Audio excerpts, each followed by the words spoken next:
Hello everyone, good morning. আশা করি তোমরা সবাই খুব ভালো আছো, আমিও বেশ ভালো আছি। তো আগের ভিডিওতে তোমাদের দেখিয়েছিলাম রুম মেকওভার আর মার্কেটিংয়ের, আর এই ভিডিওতে তোমাদের শুরুতে দেখাতে চলেছি রান্নাবান্না। আর হ্যাঁ, দেখো দেখো আমি এই দুটো পারচেস করেছি মিশো থেকে, ভীষণ সুন্দর এসেছে। চা ঠা খেয়ে রান্নাবান্না সেরে নিচ্ছি। ওই যে বললাম আজকে আবার ঝাড় পোছার দিন, মানে দোকান। আজকে একটু মাছের মাথা তেল আলু দিয়ে করেছিলাম, মনির কাছ দিয়ে রেসিপিটা জেনে, আর একটু ভেন্ডি সিদ্ধ দিয়েছিলাম। তো দুজনে মিলে পেট ভরে ভাত ঠাত খেয়ে দোকানে চলে এসেছি ঝাড় পোছার জন্য। আর এই ভিডিওটা ছিল মহালয়ের 2 দিন আগের ভিডিওগুলো একটু ছাড়তে দেরি হচ্ছে ঠিকই, বাট তোমরা একটু অ্যাডজাস্ট করে নিও। তো দোকানের অবস্থা দেখো আমার এই, মানে বেহাল অবস্থা। এক এক করে সমস্ত কিছু গুছিয়ে নিচ্ছি। আর তোমাদের আগেও যেহেতু বলেছি আমার কি বলবো, রাস্তার পাড়ের দোকান, ওর জন্য সমস্ত কিছু পেটিতে করে ভরে রাখতে হয়। পেটির গায়ে সমস্ত কিছু লেখা রয়েছে কোন পেটিতে কি আছে। আর এখানে এই জিনিসগুলো ছিল হ্যাঙ্গারের মধ্যে ঝোলানো, যেগুলো সমস্ত ঝেড়ে ঝেড়ে রেখেছি, পরে ভাঁজ করে করে রাখবো, যেগুলো দোকানের সামনে ডেমো থাকে আর কি।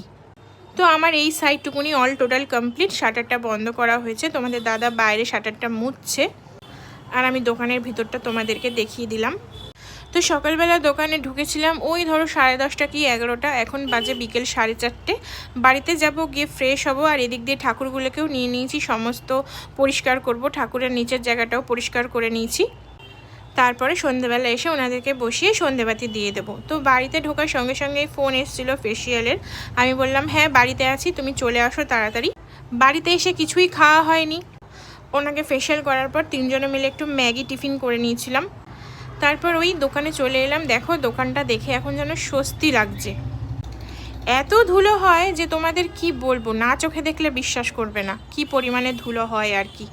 সারাদিন কাজকর্মের পরে ভীষণ পরিমাণে মন খারাপ লাগছিলো, মনে হচ্ছিলো কোথাও একটা ঘুরতে যাই। কোথাও ঘুরতে গেলে আমার মনটা ভীষণ পরিমাণে ফ্রেশ হয়ে যায়। তাই তোমাদের দাদাকে সকালবেলা, মানে ভোরবেলা ঘুম থেকে তুলে বললাম চলো না একটু আমাকে নিয়ে ঘুরতে যাবে। আর ভীষণ বড় সাইজের একটা ইলিশ খেতে ইচ্ছা করছে। অনেক দিন থেকেই মন করছিল, আমার শাশুড়ি মাকেও বলে রেখেছিলাম আমি যদি কোনো একটা কাজ পাই সঙ্গে সঙ্গে তোমাকে আমি একটা বড় ইলিশ খাওয়াবো।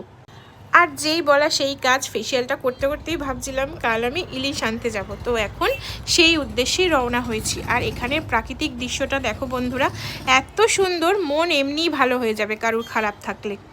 আর এখন বাজে ভোর 6টা, উঠেছিলাম 4:30 পৌনে 5টার দিকে। তোমাদের দাদাকে তুলতে তুলতেই অর্ধেক সকাল হয়ে গিয়েছে। তো চলো বন্ধুরা, আগামী অনেক ভিডিও আসতে চলেছে, অবশ্যই সাবস্ক্রাইব করে পাশে থেকো যারা যারা নতুন, আর যারা যারা পুরনো তারা এরকমই ভালোবাসা দিতে থাকো। টাটা, love you all, take care, always smile, always happy.